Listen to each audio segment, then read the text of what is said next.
Everybody asking how we doing, say we good. Don't need no one to tell me how to live just like they would. It ain't their business, but they in it, I don't know why. Revolved around my life after I found another.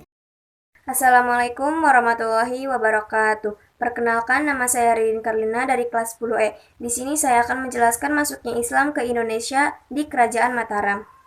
Kerajaan Mataram Islam berawal dari sebidang tanah perdikan yang diberikan oleh Sultan Hadiwijaya dari Kesultanan Pajang kepada Ki Pemanahan sebagai bentuk balas jasa karena telah membantu dalam melakukan perlawanan terhadap Arya Penangsang.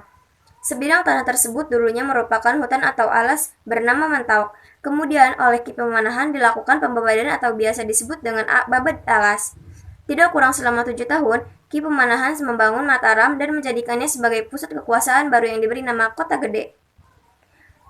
Selanjutnya, setelah Ki Pemanahan wafat pada tahun 1584 Masehi, ia digantikan oleh putranya yang bernama Sutawijaya. Ternyata, selama dipimpin oleh Sutawijaya, Mataram berhasil berkembang dan mampu mengalahkan kerajaan Pajang.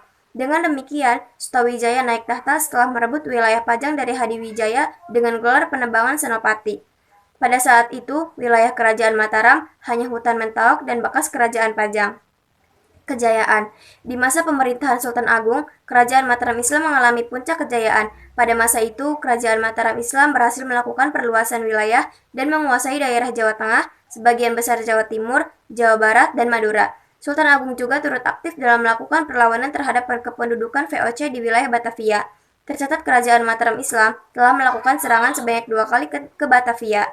Selain itu, Kerajaan Mataram Islam juga berhasil menjalin hubungan kerjasama yang baik dengan sejumlah kerajaan lainnya di Pulau Jawa seperti Kerajaan Banten dan Kerajaan Cirebon.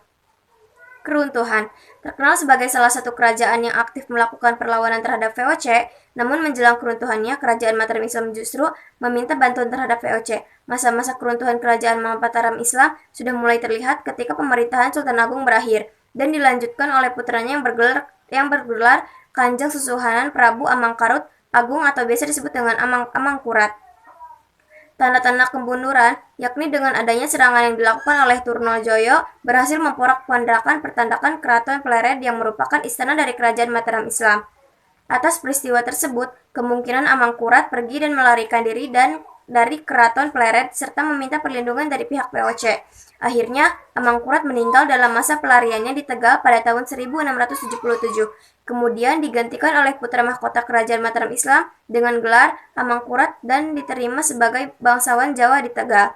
Secara umum, keruntuhan Kerajaan Mataram Islam ditandai dengan sepakatinya Perjanjian Giyanti pada tahun 1755 yang membagi Kerajaan Mataram Islam menjadi 2 bagian, yakni Kesunanan Surakarta dan Kesultanan Yogyakarta.